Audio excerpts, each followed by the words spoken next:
All right, hello everybody, welcome to tonight's Area Plan Commission meeting, and we will start with a pledge of allegiance. To the flag of the United States of America and to the republic for which it stands, one nation, under God, indivisible, with liberty and justice for all. All right, I'm John Merson, and to my far left, Deborah Luzier, Plan Commission Director. Carol Cunningham, member. Donnie Lawson, member. Bob Clutter, the attorney for the Plan Commission. Jay Schomburg, member. Matt Johnson, member. Tad Rayner, member. Dustin Plunkett, member. Ashley Elliott, Administrative Assistant. they didn't even have to prompt you tonight, actually, you just jumped right in. Deb, do we have any changes to the agenda? Not that I'm aware of. Oh, what? Ashley, was one of them requested to continue, or were they gonna? No, they went ahead. Okay, gotcha. Yeah, you good. Okay. It changes the agenda, seek approval of the September, no, Continue October. for September, approval of October.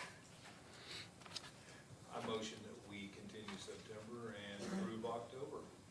Second. it's been moved and approved, any further discussion? All in favor say aye. Aye. All right, any old public hearings? There are none, so on to the new business public hearings. So the petition will be read by Deb. The petitioner will come to the podium, state their name and address, write the same on the pad provided. They can add additional comments if they choose the petition. At that time, we let the public comment, and then the petitioner will have the opportunity following public comment to add additional details or answer any questions that might have been raised. Then we will close the meeting to the public, open it to the board for decision. Petition number 1. Ready?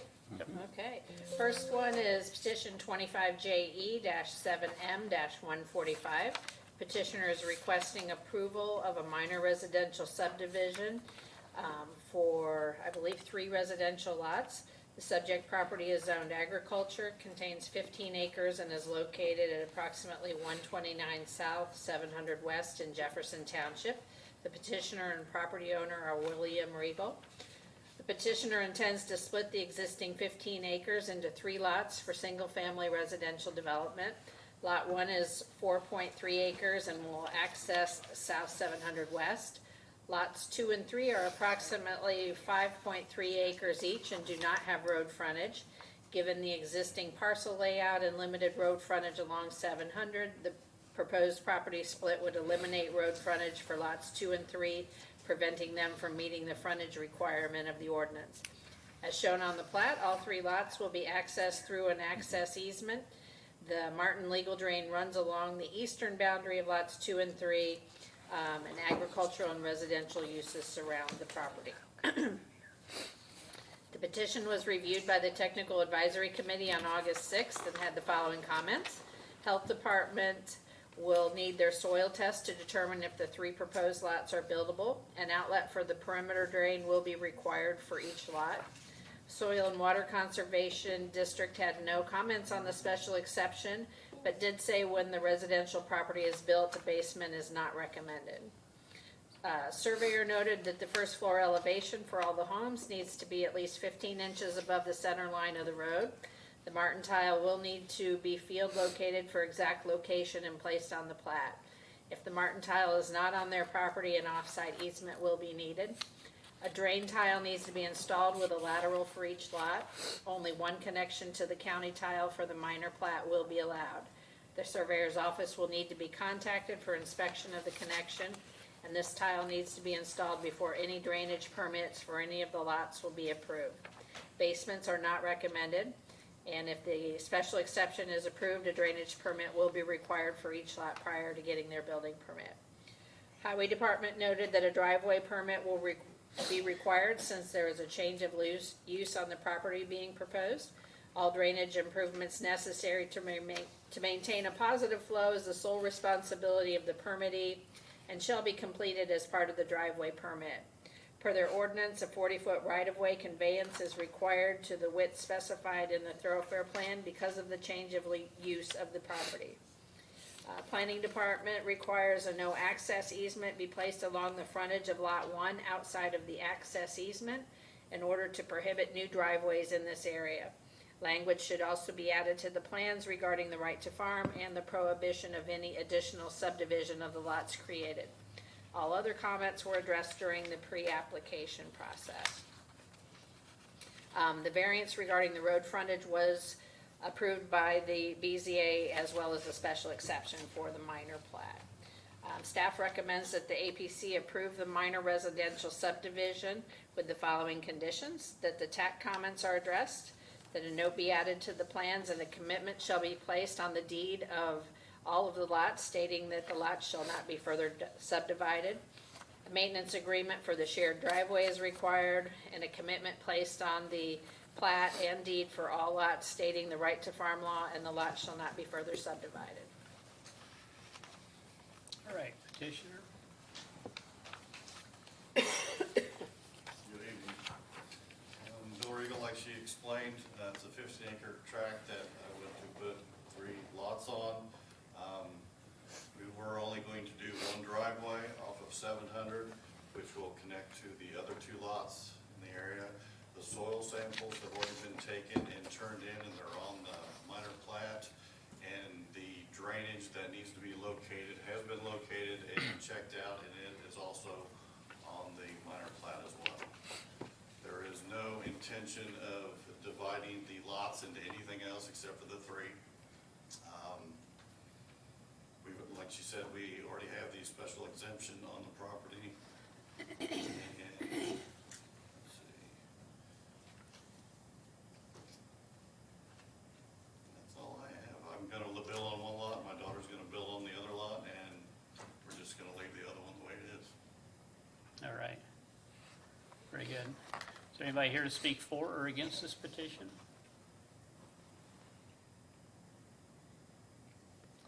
Seeing no one approach the podium, we'll close the meeting to the public and open to the board for discussion. Dustin? I don't have anything. Tad? Are you sure Sure about what? doing this? What am I gonna do without you guys? Well, it'll be quieter at our house. I believe that. Yeah, it took me 40 minutes to get here, and I'm 9 miles away, so I want to get rid of that noise. No more phone calls? No, that's not necessarily true. I have no questions other than that. Matt? No questions. Okay. I'm okay with it. Just have a question about flag lot. Do we not have any concern? I don't particularly.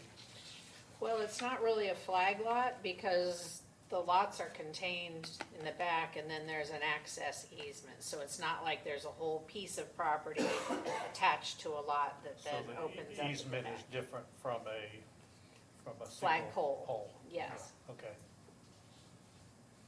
I think we also figured out that we didn't really have any leg to stand on when it came to our version to flag lots, so. Yeah, but yeah, I'm fine with it anyway. Donnie? That would have been my same question, and I have no problem with what you're doing. Okay, thanks. Move forward, And please. Carol? Yeah, we've worked with Bill and his contractor and Mike Andrioli on this, so we've got the tile, our requirements, the tile being located across the field was done. That's why it kind of was a delay from special exception to come into APC. So it has been field located, so we know exactly where it lies on there with the easement. We're working with him on connection, just a kind of modified thing, but nothing that would hold us up from agreeing with this minor plat. All right, very good. Seek a motion. Move to approve. Second. And appropriately moved and seconded. Any further discussion? All in favor say aye. Aye. Aye. Anybody opposed? Very good. Thank you. Next up. This is petition 25WA-7M-188. Petitioner is requesting approval of a 2-lot minor residential subdivision in the Ag District. The subject property contains 16.97 acres and is located at 5553 West, 450 North in Washington Township. The petitioner and property owners are C. Shane and Tamara D. Connor, Revocable Living Trust. The applicant intends to subdivide the 16-acre property into two 8-acre lots. Lot 1 will be continued to be used for its existing residential use, while Lot 2 will be designated for a family member to construct a single-family residence, in-ground swimming pool, and a pole barn. Parcel features a pond and is bordered by trees. Agricultural and residential uses surround the property. The Technical Advisory Committee met on October 1st and had the following comments. Health Department had no issues with the special exception. A soil report has been conducted for the proposed residence. In general, soil borings for the lot are suitable for an above-ground sand mound septic system. A perimeter drain will be required due to the seasonal high water table. The application has been submitted to our office.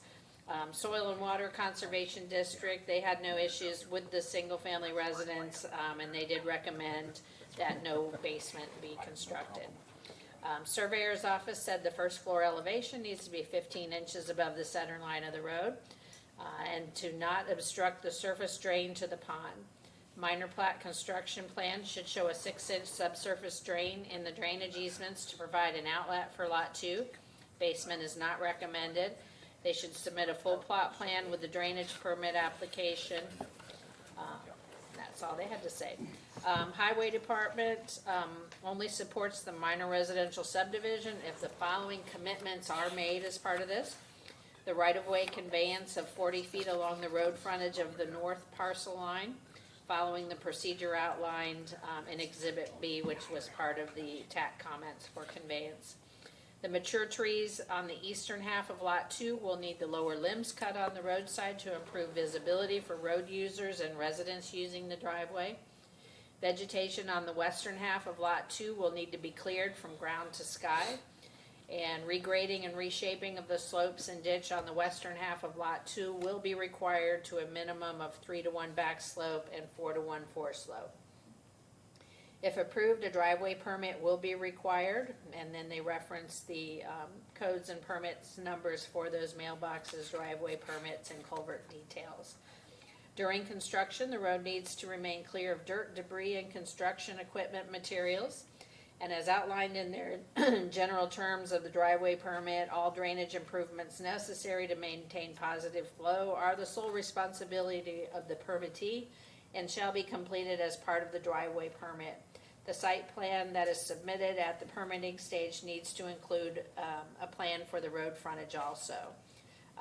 We did include Exhibit A in the staff report regarding the procedures for right-of-way for minor plats in Boone County, and want to stress that the applicants need to be aware of that if the subdivision is approved. Planning Department requires the commitments to the right to farm law, as well as limiting further subdivision of the plat.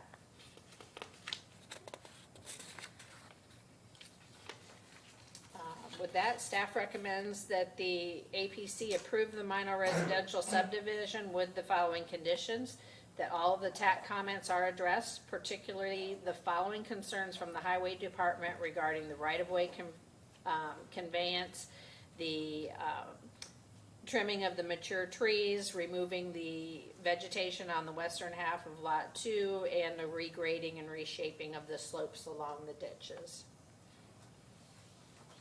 All right.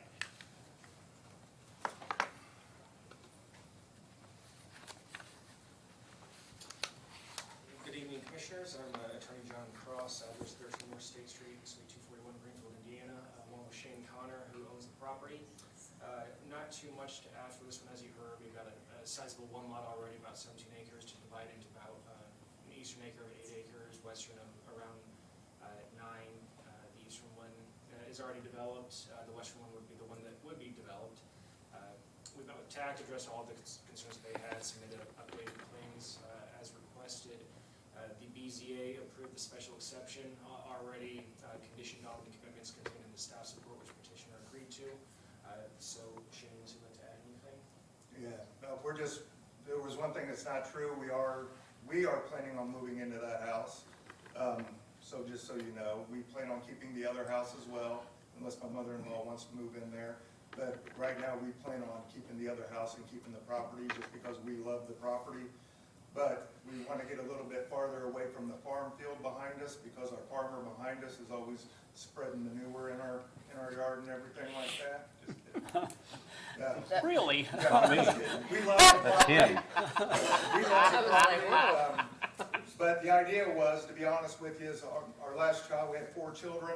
It's a huge house that we live in now. We absolutely love the property, but the idea was to build a smaller home, a more economic home, and then my wife got involved. So this is about doing something else. So we love the property. It's going to be a very nice home.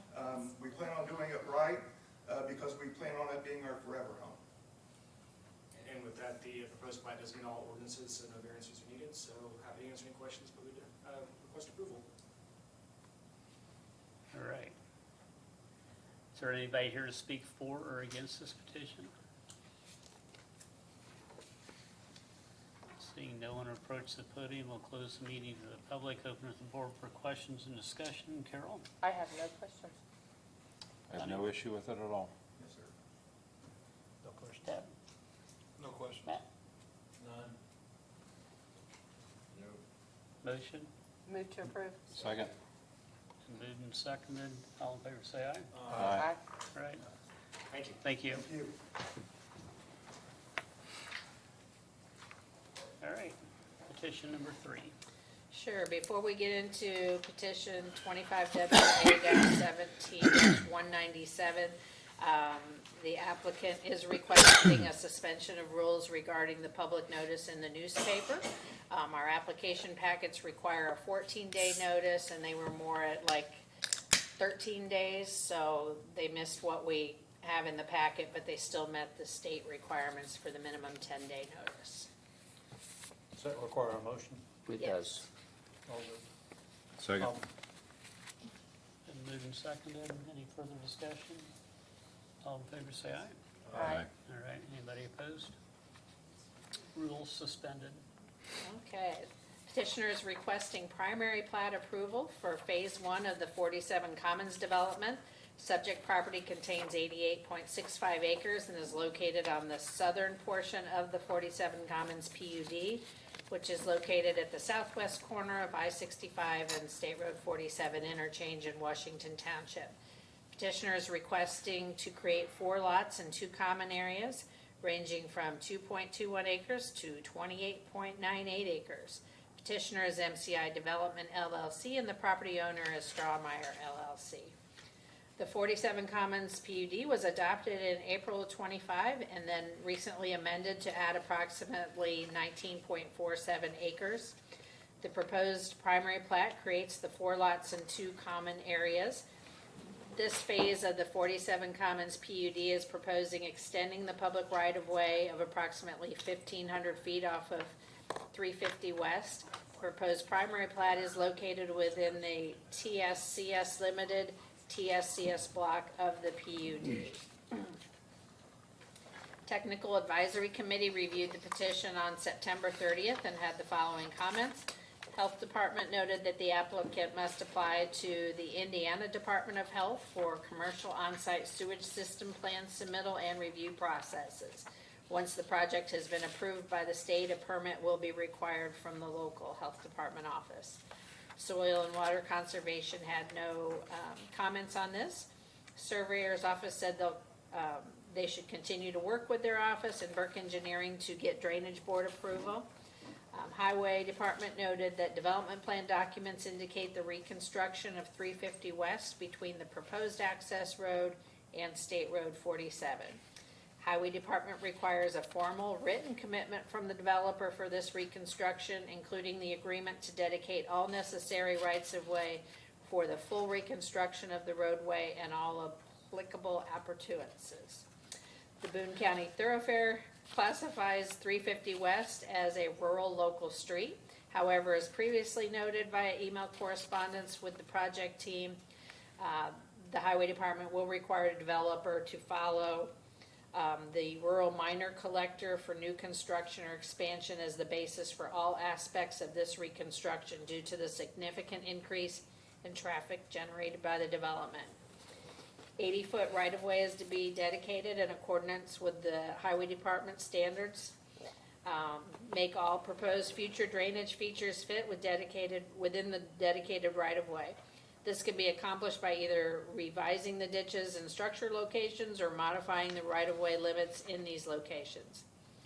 Asked to include cross-sections and plan drawings for the proposed reconstruction of 350 West in future submissions, and noting that the Highway Department reserves the right to make additional comments upon review of those plans. They require a formal written commitment to include the construction of acceleration and deceleration lanes along 350 West at Lincoln Road in future subdivisions. Construction of passing blisters is at the discretion of the county and may be required in the future based on additional phases of proposed construction. It is recommended to acquire right-of-way for future passing blisters during this application period to accommodate future development and expansion. The Highway Department requires a formal written commitment from the developer that traffic control shall be provided for 350 West at Lincoln Road until the reconstruction is completed. Permits will be required for work in any right-of-way, including driveway permits, which apply to both residential and commercial access points. Bonding and permits may be required at various times depending on the final project details. The application forms and schedules of fees and bonds are available online. As part of the permit approval process through the Highway Department, it will be necessary for existing condition photos and/or videos to be taken of all area roadways. Any and all damage caused to existing infrastructure due to this project will be the responsibility of the developer and must be addressed prior to closing the permit. They have the following comments on Lincoln Road. The proposed cross-section drawings do not indicate lift thickness. Please provide this information in future submissions. Due to the anticipated use of the roadway, they request standard drawings for rural minor collectors for new construction or expansion be used as a basis for all aspects of this reconstruction due to the significant increase in traffic. Right-of-way should be 70 feet, other than where drainage structures are located, in which these drainage structures and items associated with drainage shall all be within the right-of-way. Planning Department, general review comments. Plans should be updated to reflect all of the information required for primary plats per the subdivision control ordinance. Lots in the proposed plat do meet the minimum standards as set forth in the adopted PUD booklet. The agriculture buffer will apply to perimeter lots that abut active farmland outside of the PUD. Ensure adequate access to easements to common areas 1 and 2 as neither have road frontage. Applicable PUD standards include that streets must comply with the applicable provisions of the county street design and construction standards. I'm happy to read those again, but I don't plan on it. Any parcel or user within the 47 Commons PUD district served by private drive or private street shall not be required to maintain minimum frontage on a public right-of-way. Multiple users may be served by a single private drive. In such cases, appropriate ingress and egress easements along with a plan for future drive maintenance should be established. The number and configuration of vehicle access drives onto the 47 Commons PUD district is generally illustrated in their concept plan, but may change in connection with the platting of a lot or section within the PUD. Regardless, lots with frontage on an internal private drive shall gain their access from said road and shall not have access onto an adjacent public right-of-way. The platting requirements applicable to any portion of the real estate within the PUD shall be those requirements applicable to commercial and industrial subdivisions under the Boone County Subdivision Control Ordinance as amended. With that, staff recommends that the APC approve the primary plat with the conditions that all of those comments are addressed at the appropriate times. All right, Merritt's.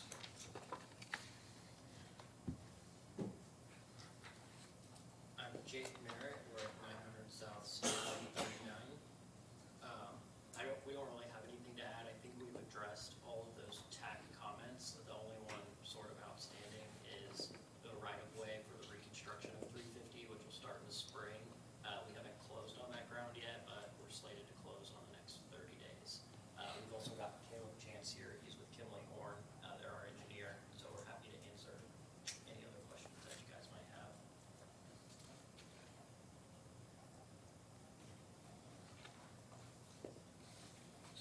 Is there anybody from the public who wants to speak for or against this petition?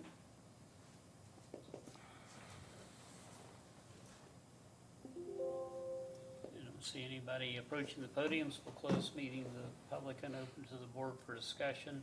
Is Lincoln Road, what, is that the name of the? I'll gladly share the name. Lincoln is my golden doodle.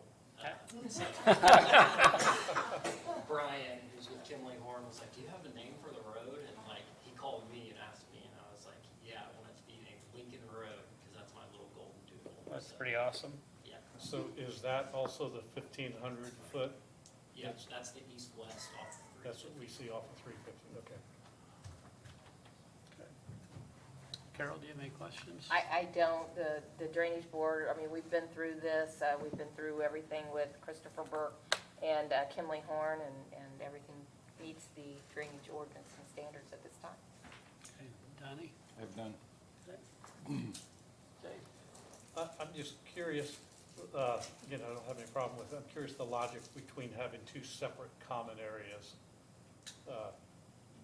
Yeah, so that was actually something that got brought up. There wasn't really, that's all floodplain, so one of those areas is where the pond is, and if we do like a shared maintenance agreement with all of the users in the thing and try to allocate for that pond area, that was kind of our thinking for that, and then the rest of that's pretty much floodplain. There's a little piece of it on the north side that when we do the second phase, may get with the secondary plat, take a little bit of that common area out, but that was how we had to close, so it's not really buildable, so. I would defer, I don't know if you have anything to add. No, I agree with that. It's all floodplain. It's split there at Western Creek, so a lot of the area is not. Do you plan on doing anything with it, or is it just? We think it's a great amenity. I don't know, I'm sure you've maybe been by the site. It's really beautiful land. We could do like a walking path, Okay. especially when we do some of the stuff on the north side. We think that's a huge opportunity there. We're excited about that. Anything else, Jay? No, They butted into your conversation? Matt? No, I don't have anything further. Tab? Nope. Dustin? No, sir. All right, I have no comments. Motion, Move to approve. Second. move to approve. All in favor, say aye. Aye. Anybody Aye. opposed? Guys. Thank you. Okay. Can you clarify that I on the end? Uh-huh. You might want to clarify that I on the end, it came after. Approve, we're approving down here. Okay. All right, so that's the end of the petitions for tonight. Let's move into administrative matters, and Deb, the monthly update. Did I Yes, so- send this to you guys, by the way, this update? Did you get it? Okay. So HWC did send over their monthly report showing what was accomplished in the previous month. We continued to do our bi-weekly coordination calls, and John had sat in on that one this week.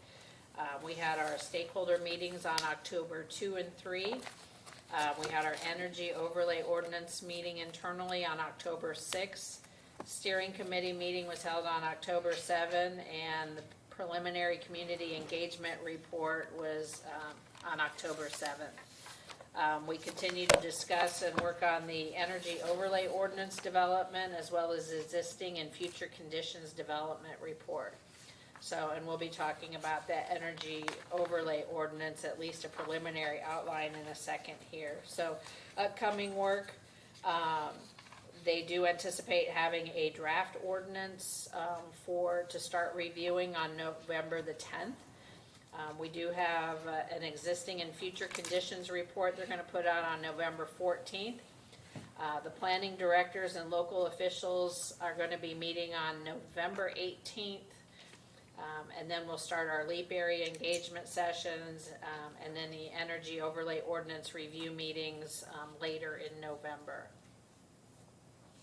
I think that's pretty much it. They're pretty much on track with the budget as anticipated so far. Any questions about their kind of data gathering and still meetings and such like that going on? Happy to try to fill those.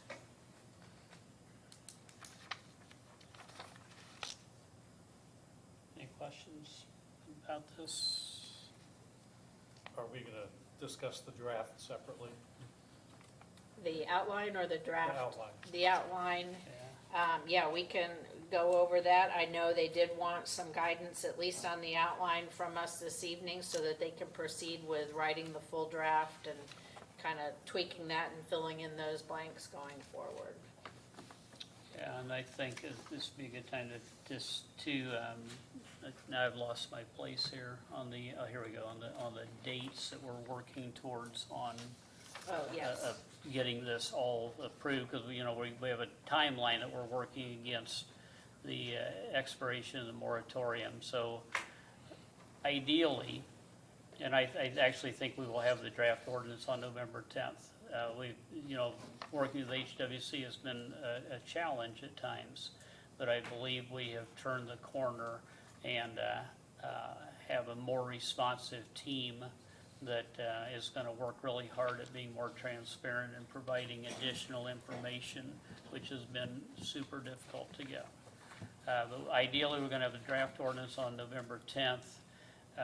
We'll have comments on the draft ordinance to HWC on November 19th, a review meeting November 20th or 21st, then the notice in the paper, a public draft on November 26th. We'll have an APC special meeting on December 17th, if you want to put that in your calendar.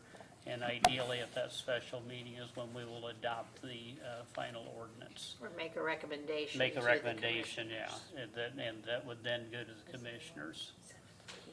If we need to continue it to the January 7th meeting, we can, but we would still have time, and the commissioners would still have time to review it up to 2 times if they needed to, and still make the ordinance or the moratorium deadline. So Adam and Brian Stump are well aware of the timeline that we're working on. They are highly motivated for us to meet our timeline goals. Yeah. So do you want to talk about the outlines, and then Sure. you So- all got a copy of the outline, correct? Everybody's had a chance to review it? Is that accurate? So the energy overlay district, the concept is that if a developer is proposing a wind or solar development, that they would first have to rezone the property to this energy overlay district, which preserves the underlying zoning, but then this other district would go on top of it specifically to serve the proposed renewable energy system development. It would go through the plan commission for recommendation, and then the county commissioners would have to formally vote to put that overlay in place. Then before any development could be considered, it would have to go to the BZA for a special exception and that final review of the development plan for that in order to put in the installation. So the way the outline is set up right now, section 2 is with regard to solar energy systems. Section 3 is with regard to wind energy systems. And then section 4 is battery energy storage systems. And yes, so then we also have another section regarding accessory solar energy systems and wind energy systems. So those would be for like if you have solar panels or a wind turbine on site where the energy is being used on that site. So it's not being sold off to the grid and used elsewhere. It's exclusively for on-site use. Our discussion so far has been those types of things aren't offensive or too much of an issue. It's just the large overall installations of these types of development. So if we want to jump into section 2 with regard to the solar energy systems, they're breaking it into 3 types: commercial, which would be medium scale, a commercial large scale, and then a concentrated solar thermal power, which would be prohibited everywhere. So only the medium and large scale would even be up for consideration. I'm gonna interrupt you, Deb, just real quick. One of the questions I have, what's the difference between a commercial medium and a commercial large? And is there a need for differentiation? It's gonna be an acreage difference, it's also gonna be the wattage difference And for when each of does that those. get, established. yeah, when are those specifications introduced? I'm assuming that will be in the draft that comes out. So I don't know exactly what those are at this point. Okay. I just wonder if it'd be easier to just have commercial and that's the end of it. What's a concentrated solar thermal power? What is that? That's gonna be the giant, huge installation that we're envisioning for this. That's kind of the question of even having this, so. Multiple What's the acres. Yeah. difference between it and large? Tad, I don't have that, I'm I- not I- writing I'm this confused. ordinance, so I don't have this in front of But me. you're prohibiting it everywhere, so that's where I was like, what's the? I don't see a I don't, difference at I all. figured there was I something think, with thermal. I thought we agreed that commercial was, if you're gonna sell the product. That was pretty straightforward. Right, I haven't seen what the thresholds are, so I'm just going by how they have it classified on here. So clearly, there's some type of threshold for each level, and they get bigger, as you go down the line. The CST, or the concentrated solar thermal power, is a new term that I have not come across yet, so, May I say what I think it is? sure. I believe it's like they have it on Tumpla, Arizona, where it's a mirror array that reflects light to a central collector Oh. that heats up sodium water to be stored to run a generator later. Which That is- sounds wonderful. Which is something I don't think anyone's doing anywhere in the United States currently. It's old technology and, That sounds like something from Star Wars. well, I mean, you've all seen the circular arrays with mirrors that reflect up to a central collector. Yeah. I assume that's what they're referencing. I don't know for sure, but when I hear That's that James technology, Bond. that's what I think. I'm Yeah. envisioning what I used to do with the magnifying glass and ants on the sidewalk when I was little, but. You could've just stepped on it. Yeah, that would have been much fun. Okay, so hopefully we'll flesh that out a little bit. Sure, so some of the rezoning prerequisites that would need to be in place is the base zoning would have to be agriculture. It would be prohibited in all other districts. Minimum acreage is 5 acres, maximum acreage is 400 acres. And then with regard to the requirements, as I just discussed, it would be rezoning with the commissioners approving of that overlay use. Then it would go for that special exception, with a maximum duration of special exception approval being 30 years. So it looks like they're contemplating putting a window of time that it could go in place. Then they would come for development plan approval, and then there are permits, building permits, electric permits, and then application requirements for each approval type. So I'm not sure if that's envisioning each structure or each phase of the development or what they're contemplating there. They also have a pre-application notice required within a 5-mile radius of the project. So right now, our public notice requirements is 660 feet, so this would be putting quite a lot of public on notice. Do you want to entertain questions as you go through it, or wait? till the Probably end? as we go through it, so I can make notes of So I that. have this is on the 2E1 and 3E1 that limits it to ag only. Why are we limiting it to ag only? Again, I don't know, I didn't. I mean, if they're solar panels and they want to put them up on the top of a roof or something in a property that's zoned industrial, why would we not prefer that? Good question. And I've seen it done in a parking lot now, here in Indiana.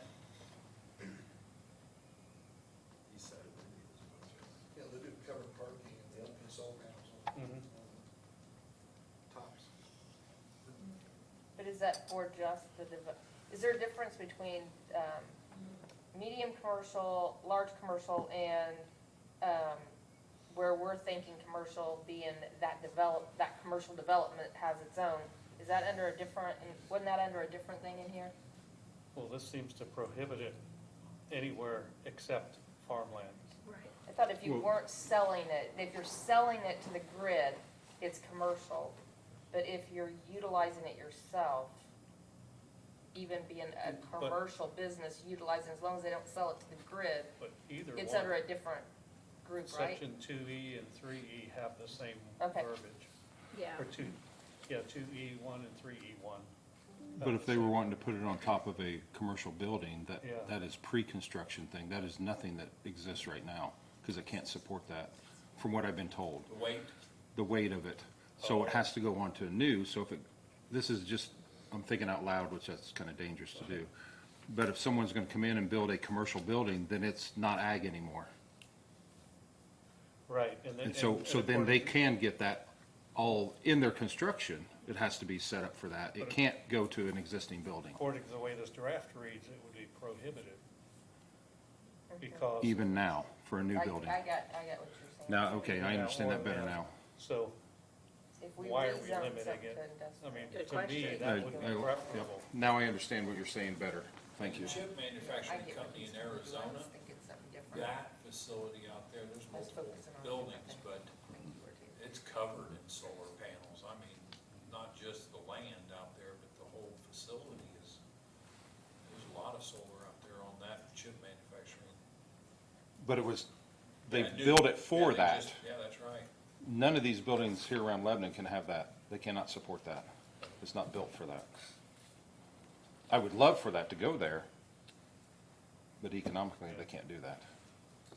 And come along, So maybe That's- we're considering not making it just ag, is what you're saying, Jay? right, Yeah, I don't know why you would limit there it might to be a good just. reason, Yeah. I just don't know it. Good I mean, the question. majority of the county is ag, right? Yeah. But there is those small portions that may not be, that why wouldn't Well, we allow it 'cause to go this- there? Yeah, right. I agree with you. In 2G1 and 3G1, what, do we have a strict definition of what is prime farmland? That was I one of did- my I questions, did. and I think all of Boone County is prime farmland, Yeah. so. Yeah, that's, I have that. What's CEC? It depends if you're at the creek Or is bottom. that supposed to be actually SEC, or SES, under A? It says 10% of a CEC is of the prime land. I would, Is that just a miss? I don't know. Did you see that on, G1 farmland, prime G1, farmland, no more than 10% CEC? Is it I don't supposed to be SES? The definition Just a of prime farmland might be a FSA question, I don't know. I don't have Yeah. any idea. Yeah, that was one of the things I noted, was how we defining that and who's determining that. Hey Jeff, would this stop someone, like, I have no dog in this, but I mean, if you're trying to protect it, if it's an ordinance, if I came up and said I wanted to do a PUD and like have, I don't know, some sort of mixed use but incorporate solar, since I'm doing a new ordinance. Don't say that, Jake. I don't know, I'm just trying, if you're trying to protect it, that was the first thing that came to my mind, I'll just rewrite the ordinance, and that way I thought that if you're trying to protect it, I don't know if there's a way, but that Good just, point. just a thought. Yeah.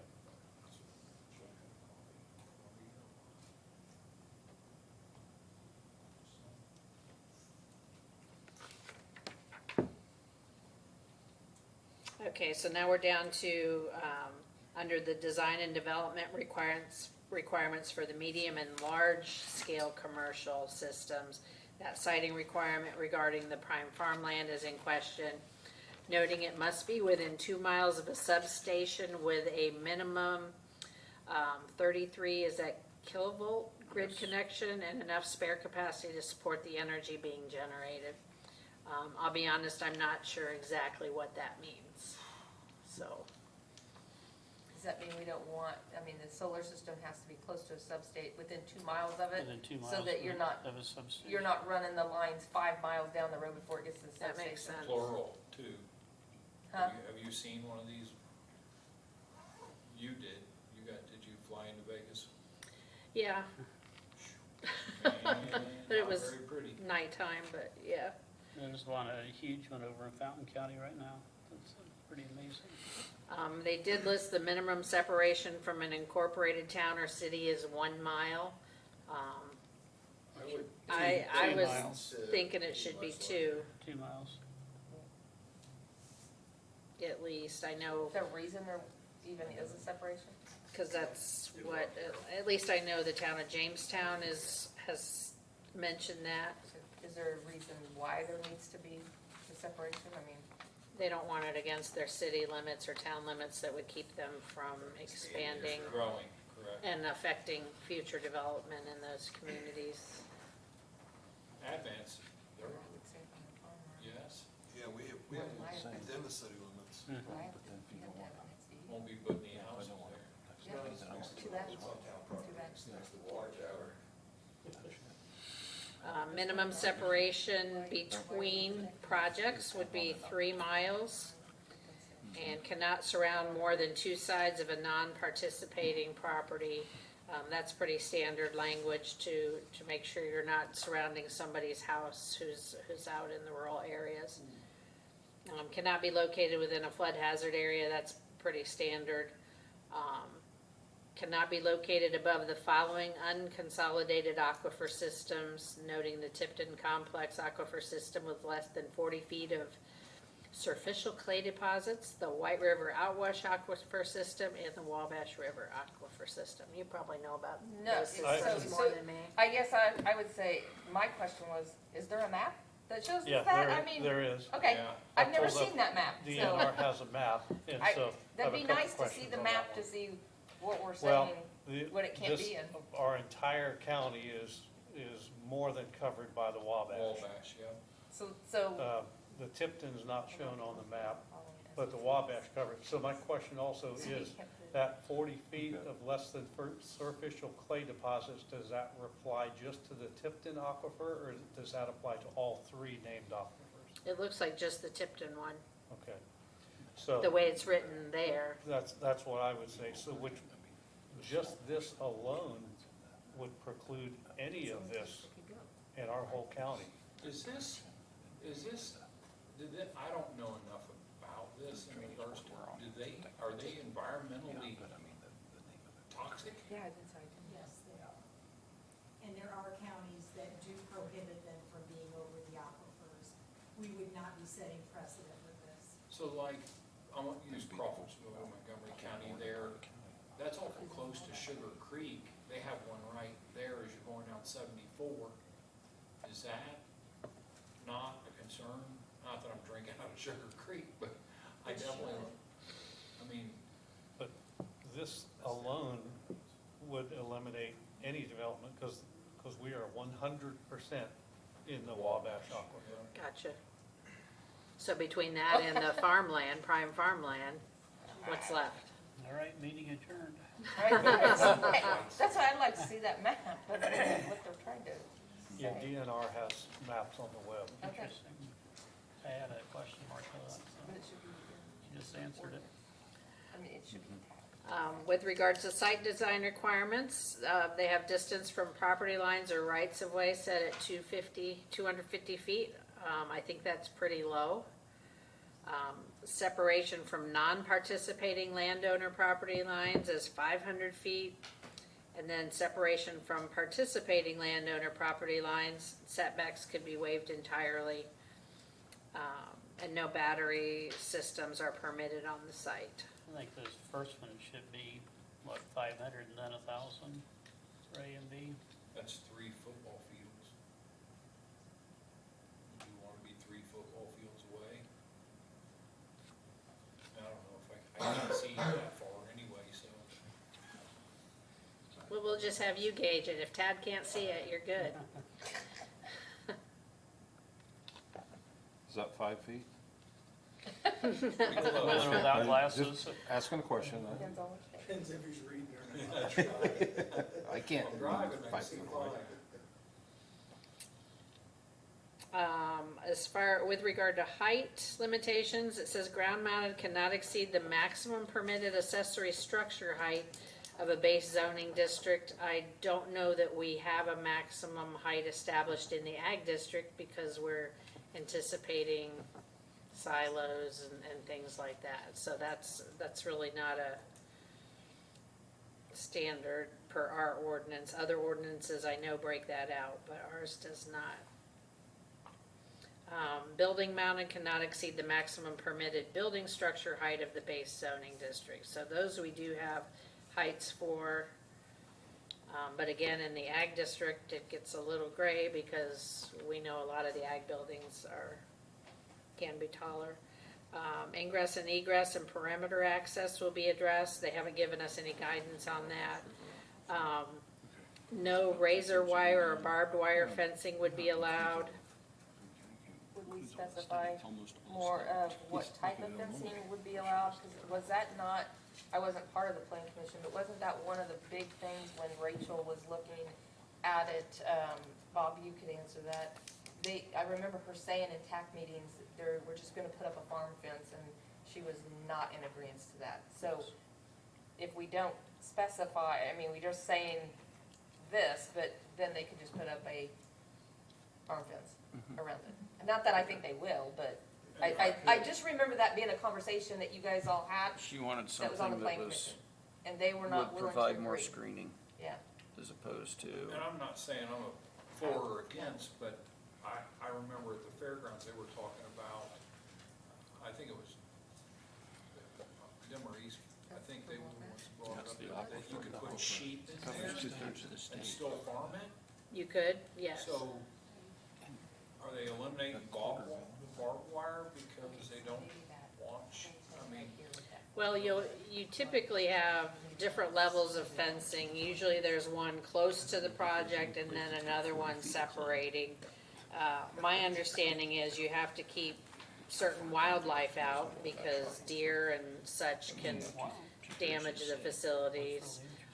But then you have the smaller wildlife, you want to be able to come and go inside it, and then you gotta keep people out. So there's all different considerations. happens, that you could still utilize it as farming, if you can Right. put sheep in there or cattle or whatever. No goats. The goats chew on the wires, and they stand on the panels, so I did learn that. Cattle rub on everything, so Oh, it's yeah. gotta be very high, Gotcha. otherwise. Can I interject? Yes. Fencing will be primarily dependent on what Indiana electrical is. So normal farm fencing would not even come close to meeting the requirement. It would have to be either a chain link fence or an open weaved, what I call open weaved wire fence, at whatever zoning determines they want it to be. And is that immediately adjacent to the facility, or is it a perimeter kind of thing, or does it depend? It's up to you what you want, but normally the fence that I mentioned that would be per electrical code would be around the facility. So it would probably be 250 foot from Tad's property line is where that fence would be. Between that fence and Tad's house, there would be no fence. So Okay. it doesn't need to be on the property line, it needs to be up next, from what you're saying, I'm correct? sorry. It doesn't need to be on the property line, the fence, it needs to be right next to the facility. Next to the facility, yes. Okay.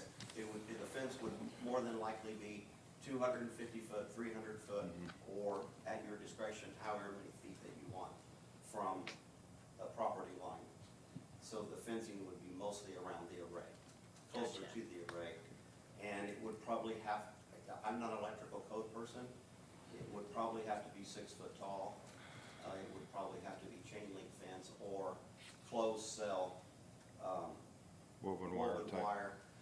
And we could ask for an exemption on the woven wire fence to make it what's called animal friendly. So we have squares big enough that small animals, not deer, could pass through at will. Right. That's not important to us, but if that's something that you want, that would be something that you would dictate. And we personally are against barbed wire. We've we don't like barbed wire, so It's prohibited in the zoning ordinance anyway.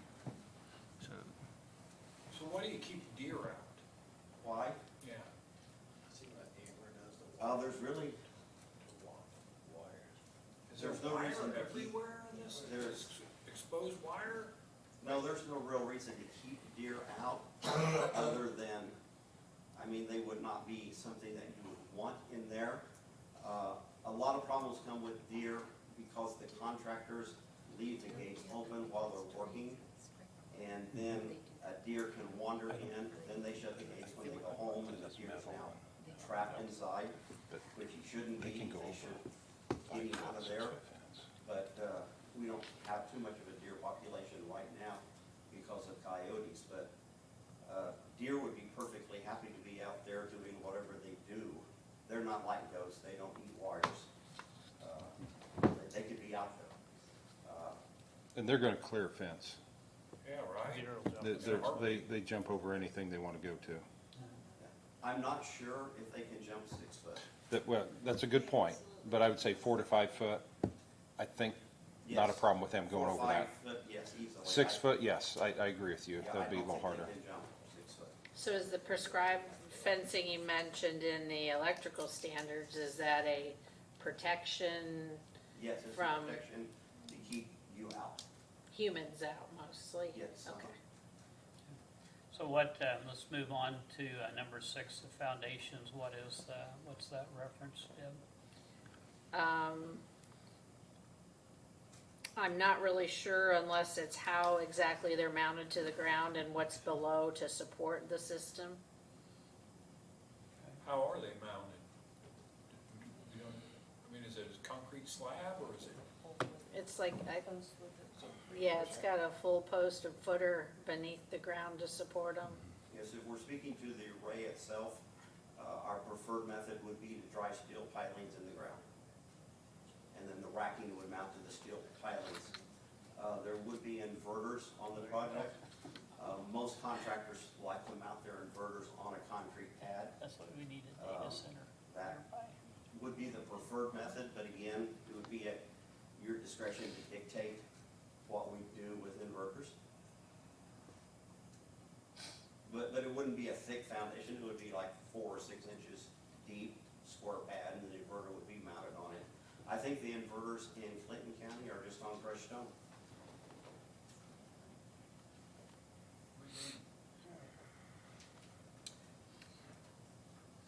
They're saying lighting cannot extend beyond the perimeter of the facility. Screening and buffering, he's calling for an 80% opacity buffer around the perimeter of the site. I'm not sure if that's, well, I would assume it's year-round in some way with evergreens or something of that effect. Color, finish, and glare, it must blend into the natural setting as much as possible. Electrical components, he's calling for inverters to be located towards the center of the site and encapsulated. Underground wiring must be encased in conduit.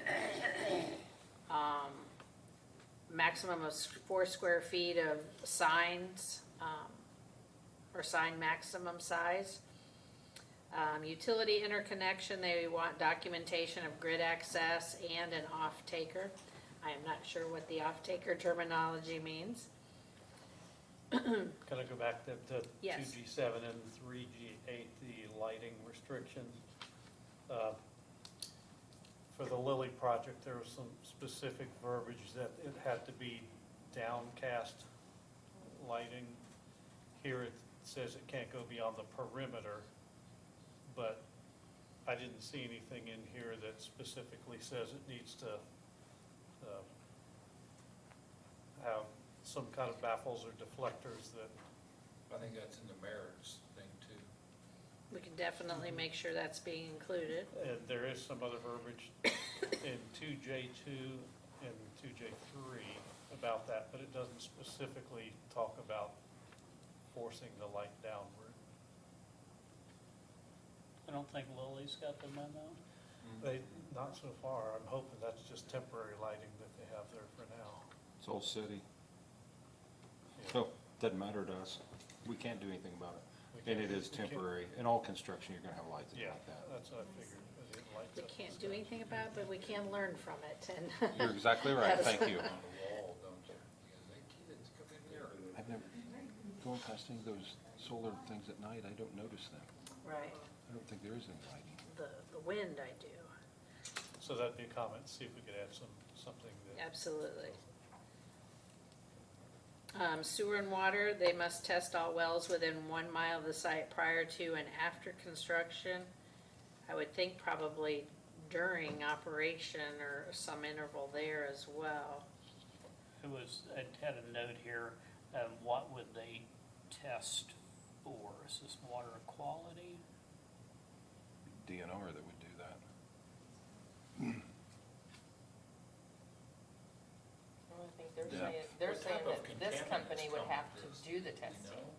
Or That's what provide it's saying. proof of testing.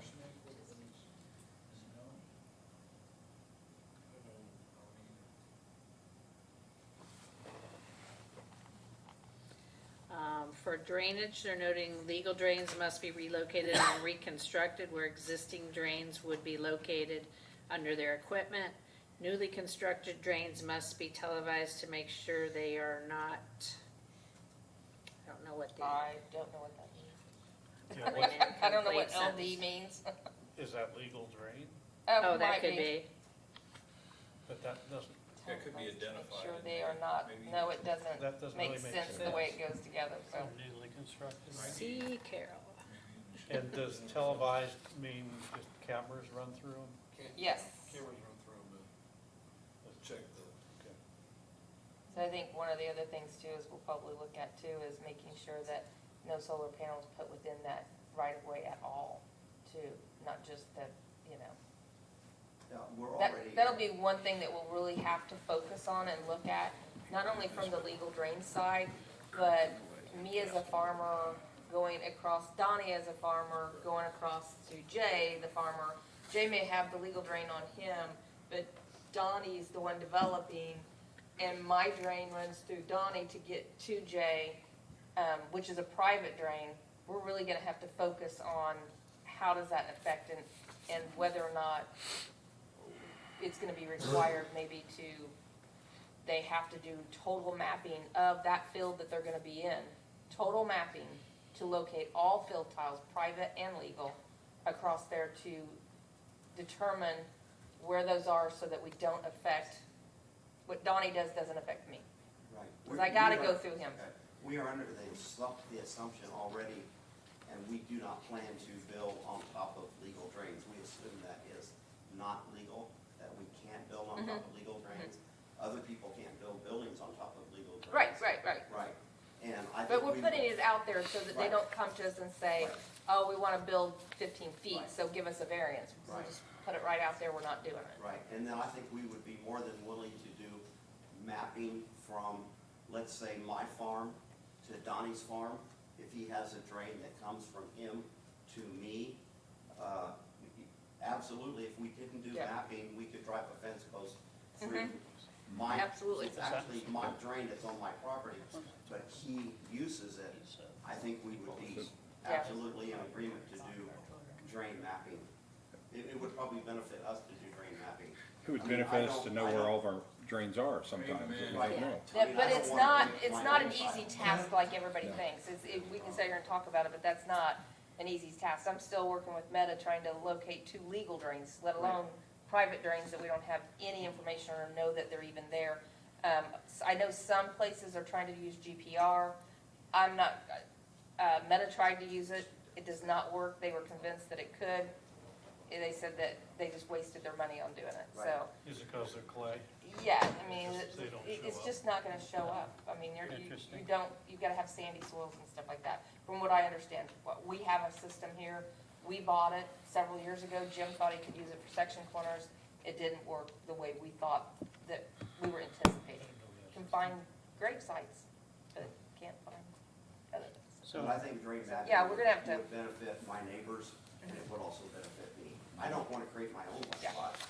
Okay. I don't wanna create, And it may be that we have them trench, have to run a trencher. You have to run a trencher from in that low area, you know, if the water's flowing this way, you gotta run a trencher Find it. around it to find it all And if around we the can perimeter. take preventative measures to keep anything from that happening, it's a lot easier to do drain mapping than it is to try to go in and correct things after the field is full of. Oh, yeah, yeah. Absolutely easier. You're right. All right, next up. Erosion control provisions, that's pretty standard with all new construction. Wildlife and environmental impact mitigation, that kind of leads to the fencing, as well as making sure there's pass-through areas and corridors aren't blocked that the wildlife uses.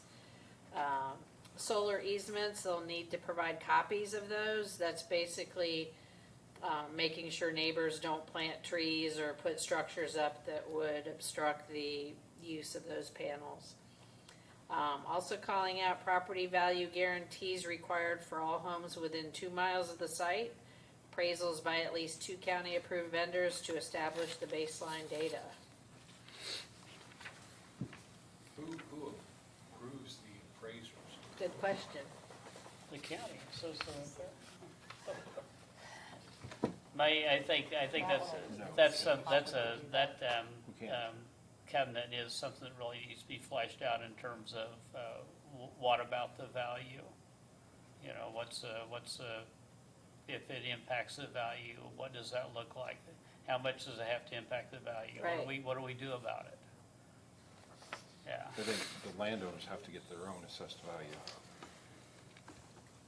We cannot force, not say you gotta get this person or that person to assess your land. That needs to come to you if you're wanting to know the true value of your land or what the assessed value is, or, I mean, Well, I'm sure we're talking about neighboring houses. That almost so needs to be the a owner separate needs to do document.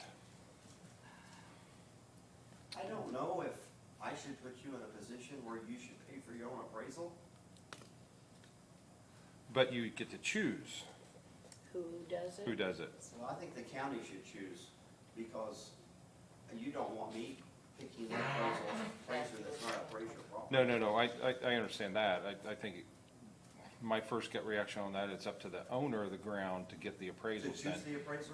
Yes. Okay, yeah. They choose, Mhm. you pay. Yeah, Could be. yeah, that seems. Yeah. Because then otherwise you're gonna get somebody that's like, no, that wouldn't, I don't agree with that. Right. So, But will the Anyway. property value guarantee be a separate document? Because that, I think it would have to be. Yes, it would. Bob says yes. and is that something also that we need to have done prior to approving ordinance? Yes. Who will do that? Well, I would presume the ordinance would establish the parameters, like Donnie said, whether the property owner can say, I want to get my own appraisal, and the solar company pays for it, and that's Right. fine. And you've got your baseline, and then that's the negotiation part, or the discussion part is like, okay, But what if is- there's some decrease in value after the solar field goes in, then a commitment from the company that they'll make it up. That would But, be, but the guarantee, there needs to be some specific language. Is it a certain percentage of decrease in value exactly. over what the market has done?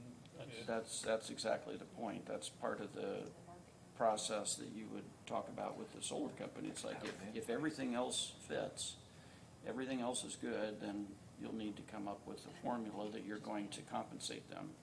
And you can make them bond for that amount, because, you know, they may not sell for 10 years or something like But that. that's not something that we want to have something that we present to the solar companies, Sure. right? That say, Sure. this Yeah, is yeah, what's yeah. required. Mhm.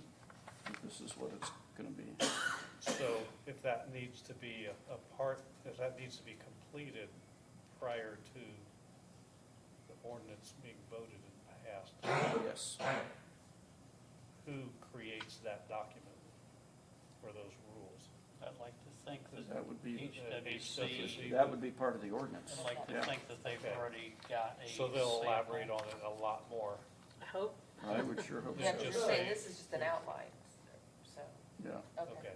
Because I would think you'd have to have an appraisal prior, and then 6 to 8 months after it's done, to be remotely accurate These on chairs are so uncomfortable. Yes, they are. values up and down, right? For small people, they are. Shorties. You're really. All of those things, and my little feet aren't Well, touching. there's, I would think there would be an impact And it's during tilted construction down. and installation, which may be a different It's the way impact it's, after it's there. 100%. A lot of what ifs there. Yeah. All right, so we're gonna rely on HWC to flesh out that, section. In the, That's right. spirit of not being here till midnight, do we wanna just, if those of you who have read through the outline and have comments, do we wanna just hit on those or identify where you have concerns they need to elaborate on? Cause I feel like some of these will be, unless he's outlined a specific parameter he's considering, I feel like the answers will be provided once we have the full text in front of us.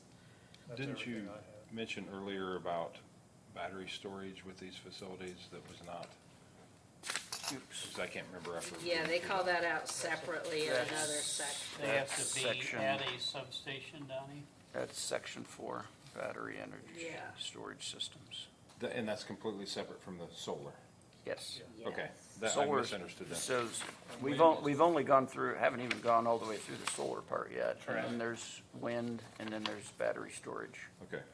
Under H5, I noted, it said noise, construction on site only 7 AM to 7 PM.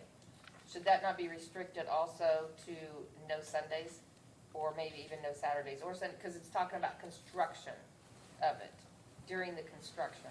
Most construction, Deb, when I sit in a TAC meeting, it's prohibited to work on a Sunday. Okay. Have you ever been, We wouldn't care about weekends. We agree. yeah. So, So I mean, Monday through Friday it's, only? yeah, it's saying the noise Saturday can or only be Sunday. 7 to 7, but I know Donnie, it's a lot of conversation. page On 2, snowboard. number 2, section D, no battery storage permitted on site. Of the solar, Right. Yeah, okay. it has to be at a, No. at a substation. But what's the difference from a battery powered or battery storage facility by itself? That's Gotta be at a section 3. substation. That, because it's its own. So all they gotta do is build the fence and then build battery storage right across from it then. No, it's gotta be at a substation. Gotta be part of the substation. Okay, which can be on the same property. If the Boone Power If they, put one if there. they, If it's close enough. if it's close enough to Boone Power or BlackRock or whoever's gonna own Indianapolis Power and Light now, it can be anywhere they want, so it can be right next to this and pull the power off of it to store it. So I'm thinking in the future, because there's one that's looking at north of Zionsville, if you put solar all around it, off of that property there, it can still be there. It can work together. Right, yeah, and under the battery energy storage systems, it must co-locate with a substation. Correct. Yep. I understand that, which all can be in the same spot. Yes. But you can't have a battery storage system without it being located next to. Correct. Which could be across the road or in the next field, whatever. I mean, there's a big opening for that. Ideally, we have no batteries planned for the project that I'm involved in, but That if you could happen. have batteries somewhere, batteries are best next to a substation. Yes. Because it's like. Because it's the coming in, battery coming goes out. through your car. Yes. Yeah. Because they would also utilize those batteries, if they had extra power, they would take the power from the substation and pump it into the batteries, just like they would take solar electricity and pump into the Yes. batteries, and then use that battery power during a peak event. Yes. Yeah, that's just exactly what they were looking at. Store it until it's needed online, and then it goes back out. Right? And that could happen with solar also. Yes, absolutely. Okay. But yes, batteries, they don't have to be, and a lot of Now, people don't. and that's good to know. It's not allowed there, but it can be on the other side of the fence. As long as there's a substation there. Batteries are best next to substations. Mm-hmm. In my opinion, batteries are best next to power plants. But substations are next best. Okay. They don't build power plants by these things, do they? I think I should never use the word think. I think there are some solar panels near power plants, like a power plant that's owned by Duke or someone. There are, but the power plant came way before the solar. Okay, so Yes, it never absolutely. went the opposite direction, No. they put power, these solar panels in, then put No. a substation and build a power plant? No, power plant costs billions to Alright. put in. They're not gonna do that. Well, they're spending a bunch of money anyway on appraisals, they got all kinds of money. Okay, what's next? Anybody else have anything else on page 3 of 9 that they red flagged or anything?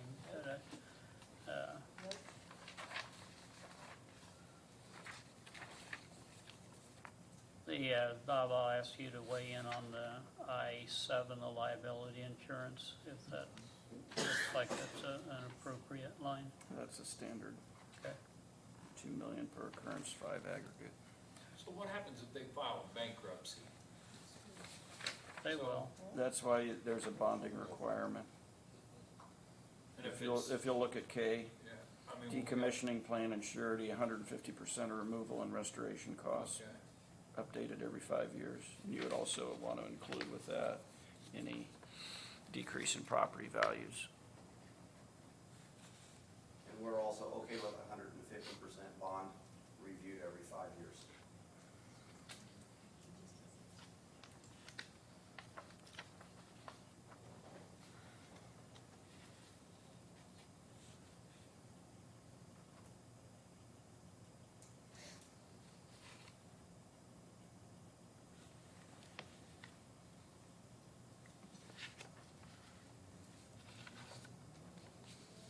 Anything else on page 3 there?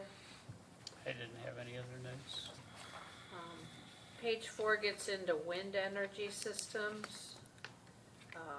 There was some preliminary talk as to whether or not we even need this in here. My preference is to just ban it. I don't think so. I mean, about 15 years ago, there was 1 or 2 companies sniffing around up in the Thorntown area. Yeah. But if you look at the wind maps, they just are not good for Boone County. That's why they're all up in Benton and White. 15 years ago, I think. And they never went further, they never filed a single application. Once they started doing their studies and they put out, and Purdue put out these wind maps, they just left us alone, and I've never heard anything from them since. So we could safely ban them. I believe so, yes.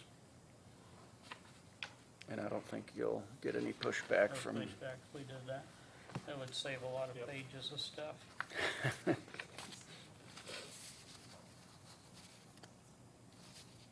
So then we get down to number 4, the battery energy storage systems on page 6.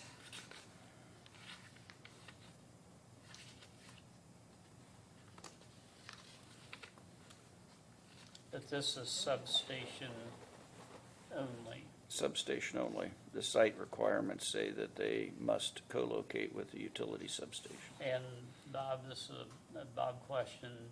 If the Boone Power or Duke Energy or AES, whoever, wants to do a substation, they have the right to do a substation That's generally true. and do with it what they want, up to and including battery storage anyway. That's pretty much correct. Yeah. There are some limitations, but a public utility has the right to go about wherever they want, assuming they control the land. One way or another. Yeah.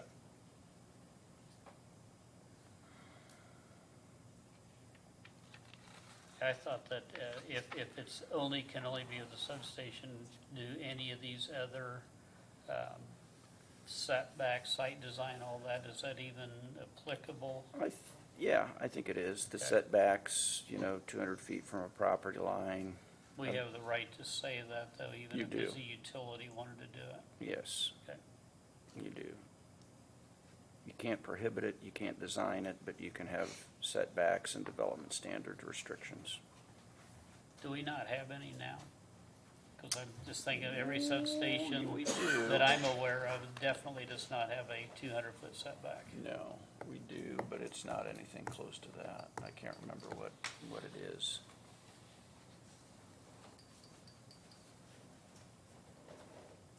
I don't have any issue with any of these things. I just wondered if, you know, our hands were just tied Not completely, anyway. not completely. Our current ordinance doesn't have any special setbacks or anything It for doesn't. them now beyond what the zoning district would The zoning normally district would require. require, yeah. And most of the time, they're out in ag anyway. They're not really a hot item that's being, pulling permits for us, so Yeah. it's hard to gauge those. And we did have some, the one that went out on 200 and Mid Jamestown Road, we had some input into that. Oh, yeah, well, that's- They'd have approved it. Not a lot. We approved the usage. Yeah. All right, we're ready to move on. So, I think that with regard to the battery energy systems under H, where it talks of coordination with the local fire department, that's gonna be a heavy item. It also goes back to the solar too. Yeah. Because no fire departments are allowed on that property. I found that out from Advance. If they have a problem, the company has to come in. All they can do is protect the perimeter because of the danger of doing that. I guess that makes sense. Did you say they're not allowed on that? Not allowed. No fire department's allowed inside, at Advance, I know that. Inside that, if something goes down and there's a fire or anything, you're not allowed in there, only the exterior. And I went through a meeting that they talked about that. Interesting.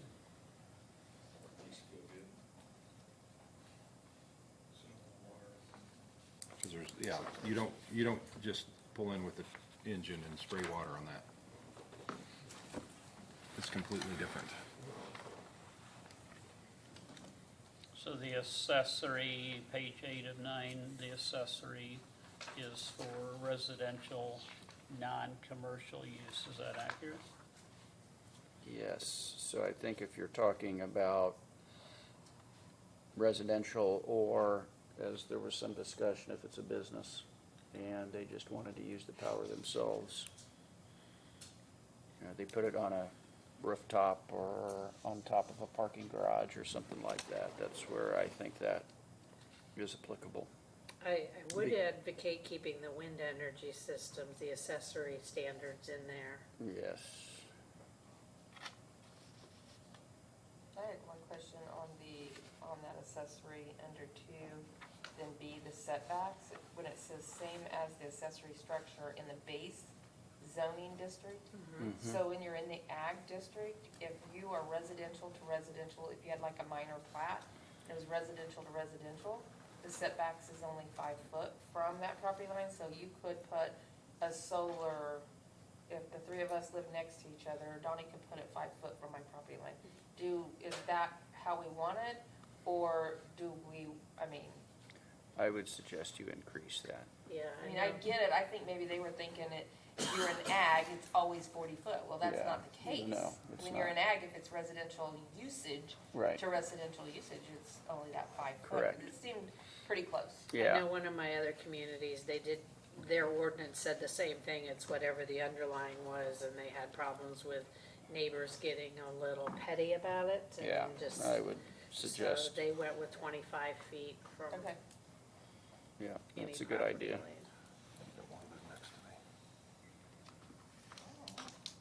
Loud or something? all the cattle. No, they stink, Yeah. okay. No, they don't stink. Oh, yeah, they do. You That's just your don't, opinion. because it's money to you. Would we apply That's a small the boat, 40-foot Yeah, I ag know. buffer as well, or? My sister does. Or maybe Like, 40 No. feet, maybe I don't want to live next That to sounds you. reasonable. There, we'll just, I'm pretty noisy. Pretty rowdy. I've noticed that about you. I've known you. I think too, I noticed flood hazard was in all the rest of them, but not in the accessory ones too, so I mean, Make sure that carries that over. should probably carry, because, just because it's a residential doesn't mean it doesn't have some flood issues. Agreed.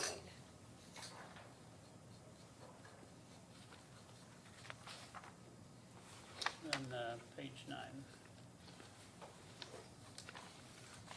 This is just residential. I didn't even know there was residential battery energy storage There systems. are, actually. Apparently there are. Okay. Look, back there on the wind for accessories, it mentions the blade clearance, minimum size at 15 foot. Is there a maximum size? I mean, I guess I'm not familiar enough with it. I don't know. Would you, I mean, it's saying the minimum has to be a 15-foot blade. How big can it be? One thing that's That's the 15 feet from the clearance. ground. Oh, Yeah, it's, that's the okay. clearance. Thank you. Yeah, clearance from the I ground. was like, Yeah, your blade cannot come down to my height. no, I was like, how big is this blade? I don't want it coming over my house. It's from the ground up, okay.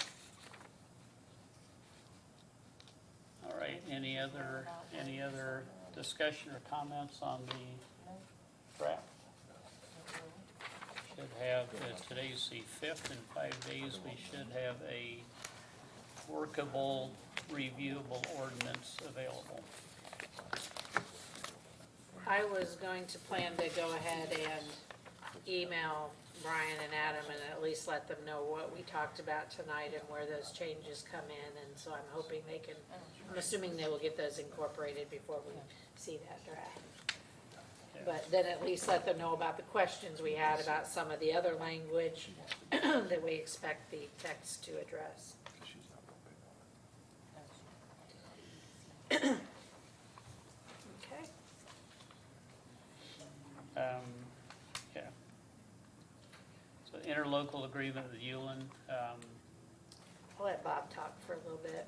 Yeah, this is, we've talked about this before. Yulin just adopted their first and only Unified Development Ordinance about 6 months ago. Since that time, they have never had a single permit pulled or variance or anything. At a meeting last night, they may have one coming up about a mailbox. excited about that? They are excited. The BZA, Deb and I did some training with them last night, and the BZA members were very excited that they might actually get to hear a variance. You were a little fired up. For a mailbox, they were. See it here in front of us for a mailbox? What's that? Did you say for a mailbox? Yeah, it's a mailbox, because in Newland, there are no mailboxes permitted. All of the mail is delivered to a box on the side of the house. There's no mailboxes anywhere in Newland. But, and that's part of their zoning ordinance, they wanted to keep it that way, but they needed somebody to help them with permitting in case somebody does have they're adding a room onto their house or something like that, or somebody's building a new addition to their garage. They want to have a process for permitting for if there is a variance, how does that work? And so they would prefer to go through the county rather than the city. And they certainly don't have the wherewithal to hire an independent firm to do it. So we had had this discussion before, and they, again, want to go through the county. What we are proposing is that the same fees that we charge for Deb and Kirby's work, they'll just charge that exact same fee and then a $50 administrative fee on top of it. I don't anticipate that you'll have more than one or two a year. Like I said, it's been 6 months and I haven't had any yet, not even a permit for anything. So I think it'll be extremely minimal work, and they are compensating the county and the plan commission for it because they're gonna pay, whoever the applicant would be, would pay the exact same fees that if somebody else walked in and was requesting a variance or a building permit or something like that, it'd be But the they same have fees. their own plan commission and their own BZA. They do. So nothing would be coming before these groups. We're just helping with their permits and their processes. Yeah. So the item 4, the financial responsibility and budgeting, the town shall be responsible for covering all costs incurred by the commission. Yep. Can that be more specific? What are all costs? Building permit fees, and they'll have their own plan commission and BZA application fees. Which will essentially be the same as ours, which are established to try and compensate the county Right. for Deb's time or Kirby's time in going out and doing an inspection, issuing a permit. And so those will be the same fees plus $50 for their administration. I think it's 50, isn't that what they I said? think that's what they talked I about, think yeah. they said 50. So what is the determination on, and I know I've asked this before and I've never gotten a definitive, because I think that would have to come from HR or somebody higher up than just us in our departments, determining what my cost is for that employee per hour cost, because their per hour cost is not per hour that they are getting paid. It would be what it's costing. That's what the our county. fees are trying to Yeah. accomplish. The fees that we've got now are based upon what Deb and Kirby think their time is on something. Yeah, So they're- that, the fee for a variance is supposed to cover generally the costs to Deb or for her time. And if somebody comes and asks for an inspection or a permit, those fees are supposed to cover Kirby's time. It's essentially salary divided by hours Yeah. worked a year to get your hourly rate. Which Real- only affects the APC. It shouldn't affect No, your it's office not at gonna all. do anything to our office, Yeah. no. But what I'm saying is if Kirby's getting paid $30 an hour, that is really, he's getting paid $30 an hour, but that's not what it costs the county. No, We have it Social includes the Security benefits. We have all these benefits Right. that you have to take That's- into account. And I think what John was saying is, shouldn't we see more of this? And I'm not saying that I'm completely against what's being presented. I just have questions on, does this board have the right to do that when it's being funded by the council and commissioners, those positions? Are This- they? This would be ratified by the commissioners. Okay, so they would have to acknowledge it. Yes. And it's supported by them. But Yes. I guess that's where I'm going, like, hey, what is it that the town's being, I mean, what's should- that list? Why is it not attached to this, It should be our burden. I guess? Because our it's, overall burden. yeah, well, first of all,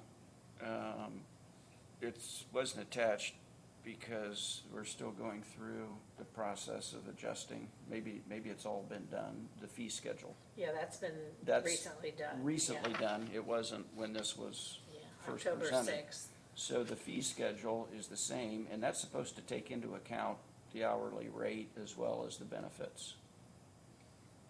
That's kind of why those fees were all bumped up, remember, is because we didn't think that the current rates that we were charging were sufficient to compensate the county for that time. And so the one or two that they do a year, Kirby goes out there for half an hour next year. The fees that they charge, their petitioner will compensate the county for Kirby's half-hour inspection. Is this essentially what Thorntown would like to have done as well?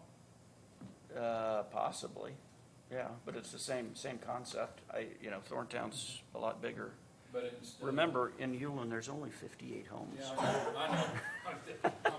I'm just trying to, And there's only 2 open lots, and those are both buildable lots, and those are both owned by adjoining neighbors that have no intention of selling, why didn't they just fall under us completely? because they're a separate entity. Okay, They're its own municipality, All right. Hewlin is. That's different than Thorntown or different than Advance? For or- Advance. No, You're saying, why don't they do like what Advance is doing? They're just Yeah, like that. They- somebody on the board here and. they could, but they've never considered that. I mean, they, For 50-some homes. for 58 homes, they Right. figure why we've, Does Advance pay us? no. We handle everything for them. That's one of the benefits to Advance or Thorntown or whoever joining. We don't charge Advance anything. And Deb and Kirby do all of their work. And we keep all the permit fees too. So, yeah, so you're actually making money off a Ullin or a Jamestown or Thorntown, because otherwise you're not getting compensated. Can this specify that it's based on the permit, the fee schedule? Find my And this copy of is it. all costs incurred, but I mean, that's like super vague. Mhm. If we're basing it on the fee schedule, I think it should say we're basing it on the fee schedule.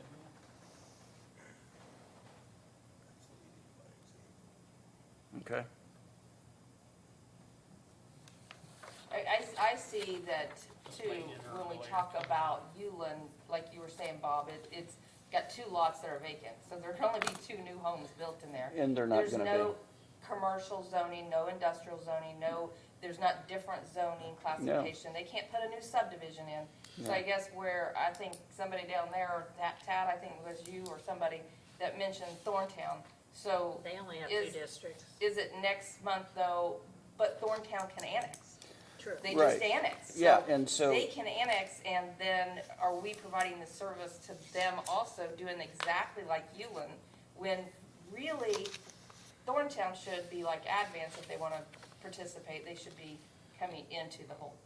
Well, that's another discussion. That doesn't have anything to do with Ullin. Ullin can't annex. There's 2 No, buildable you're lots. exactly right. And Mr. Franzen and Mr. and Mrs. Jones are never gonna sell those 2 lots. No, And so the only possible burden would be a variance for a room addition, or if somebody Right. wants to tear down a house and build a new one, a new development plan. All of that is gonna happen on an extremely rare Yep. basis. wasn't going there on that. What I was more But I'm referencing. talking about Ullin, not Thorntown. Yes, but what I'm more referencing is what Tad was saying. Next month, Thorntown can say, Ullin, you took Ullin in, now we want Thorntown to be the same way. That's a And I different don't- matter entirely. And I don't think that the staff is equipped to be able to do a big development. Different matter So- entirely. Ullin and Thorntown are nothing alike. Okay, but what I'm saying, Bob, is I know. we're not going to then next month have that brought to us, right? Not that I'm aware of. Okay, Well, that's you kind of where I'm going. This one's real Is- simple. Well, you do one, well, let's just do the next one too, and there's in the underlying county. things They're that, very different. yes, they're very different, and that's where, Yeah, no, I get that, but let's just stick to Ullin now. We don't know what Thorntown's gonna do. Thorntown may choose to join the APC. I don't know. They may not, they may. And if they do, so be it. they make. That's a choose to do their commissioner's own stuff, decision. but- Right. Yeah. But, yeah, Ullin, like I said, there's 58 homes. They can't expand, they can't annex. They have 2 zoning districts, 2. Yep. Single-family residential and golf club, and that's it. So are we looking for a motion on this? Is that what we're waiting on? Yeah. Well, I motion to approve this. Can you move to approve it with the amended line regarding the fee schedule? With the amended line with the fee schedule. Second. And this is all subject to the, going to the commissioners, right? Yes, they have to ratify it. All right, been moved and seconded to accept the interlocal agreement with the modification to include the verbiage fee schedule and get rid of the D in front of. Yeah, I already did that. Yeah. I don't know where that came from, because Any my further discussion? copy didn't All have in favor, that. say aye.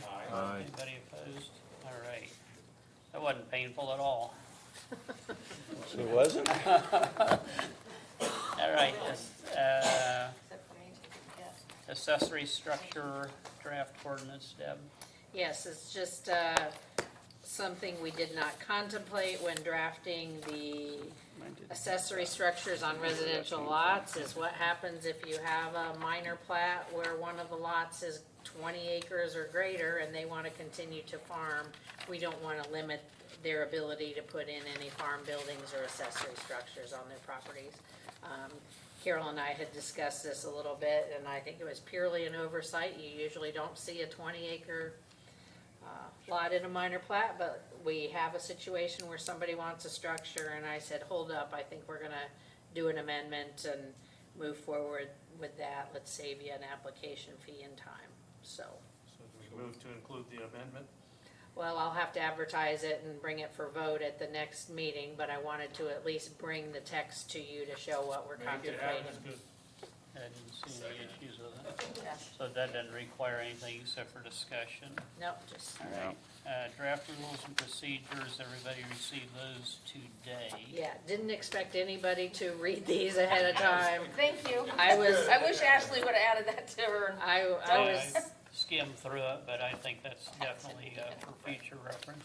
yeah, I was excited to just be able to crank it out before the meeting tonight. So this is for future review and consideration. It does not require a public hearing, but I would want a vote when the time comes. It does take in, I think our last ones were 2011 is, if I'm not mistaken. So a lot of things have changed since then, namely COVID. We want to make sure we've got electronic participation covered in case none of us can get here or there's a government order or something like that. I am a little squeamish about the time constraints for speaking. Understood. I didn't, and there was actually something that happened at the commissioners' meeting the other day, which was a little, really a little uncomfortable, where they limited free speech, and I think the person running the meeting should dictate the length of the. That was set in the dissertation. beginning of the year to change that same way with the council. Correct, that's That's what I, our rules that we set, and we that's- stick to them. You don't change those in the middle of the meeting. correct, I don't want to have that rule. I want people to have the opportunity to speak. One of the things that's kind of new in the rules and procedures that I usually draft is on page 7. We actually mention the technical advisory committee and who we would want to serve. That only came up because I had a community who had 4 members of their plan commission that served on the technical advisory committee, and I'm like, no, that's, that's a quorum right there. We can't have that. And they weren't inviting their city engineer, or those key things coming, so it's, You cited the number of members for the APC is 7 based on Indiana code, but like Tippecanoe County has like 14 or 17 or something like that. so, Boone County is an area plan commission. The state statute has prescribed membership, but for an area plan commission, because you can have these communities join, it also gives you the flexibility of establishing your own membership. And that's currently how we're operating, as a customized membership that works for Boone County. I just wondered about that because they have a lot of contentious things that come up. I wouldn't want 14 people Yeah. up here That would trying to. It would, We're it would not be, that it'd be big of a like herding county. cats No. for sure. It needs to stay at 7. Yeah, sometimes it's hard to get the 4 at a There's not, quorum. there's so- not room for 14 people to be here. Yeah, good point. All But right. so we still have that flexibility, we just have to call it out and identify how that's gonna be set up. You got member appointments for 1/1/26. Oh, that's because we need a new member of the executive committee. It was John and Jay and Dan Fry. And then when Dan left, we never had the opportunity to appoint somebody else. So Tad volunteered. Fantastic, I volunteer. Good job, Tad.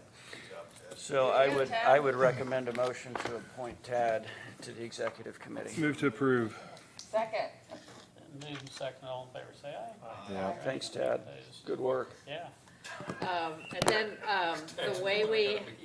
the way we have our current membership set up is, the advanced town council appointment is on a 4-year cycle, and the cycle for that membership seat comes up in January. So Matt, if you still wanna continue to serve, let them know, and we'll get you signed to back up. But we just have to make sure we don't have all of our members turning over in the same year, so.